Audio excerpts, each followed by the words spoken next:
ଜୀବନରେ କେବେ ବି ଅଯଥା ଖର୍ଚ୍ଚ କରନ୍ତୁ ନାହିଁ, କାହିଁକି ନା ରୋଜଗାର କରିବା ପାଇଁ ଦିନକୁ 8 ଘଣ୍ଟା ଲାଗିଥାଏ, କିନ୍ତୁ ଖର୍ଚ୍ଚ କରିବା ପାଇଁ 8 ମିନିଟ୍ ବି ଲାଗିନଥାଏ। ତେଣୁ ଖର୍ଚ୍ଚ କରନ୍ତୁ, କିନ୍ତୁ କେବେ ବି ଅଯଥା ଖର୍ଚ୍ଚ କରନ୍ତୁ ନାହିଁ। ଏ ଦୁନିଆରେ ଏମିତି ଜଣେ ବି ନାହିଁ ଯିଏକି କେବେ ଭୁଲ କରିନାହିଁ। ପ୍ରତ୍ୟେକ ମଣିଷ କିଛି ନା କିଛି ନିଶ୍ଚିତ ଭାବରେ ଭୁଲ କରିଥାଏ।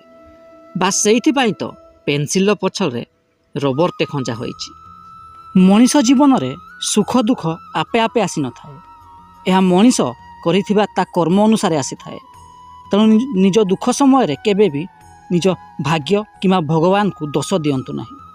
ବିଶ୍ୱାସ ଏପରି ଏକ ଜିନିଷ ଯିଏକି ଗୋଟେ ପଥରକୁ ଭଗବାନ ବନେଇ ଦେଇଥାଏ, କିମ୍ବା ଭଗବାନଙ୍କୁ ମଧ୍ୟ ଗୋଟେ ପଥର ବନାଇ ଦେଇପାରେ। ସବୁଦିନ ଏମିତି ଭିଡ଼ିଓ ଦେଖିବା ପାଇଁ ଆମ ଚ୍ୟାନେଲକୁ ଲାଇକ୍, ସେୟାର ଏବଂ ସବସ୍କ୍ରାଇବ୍ କରିବାକୁ ଜମାରୁ ଭୁଲିବେନି।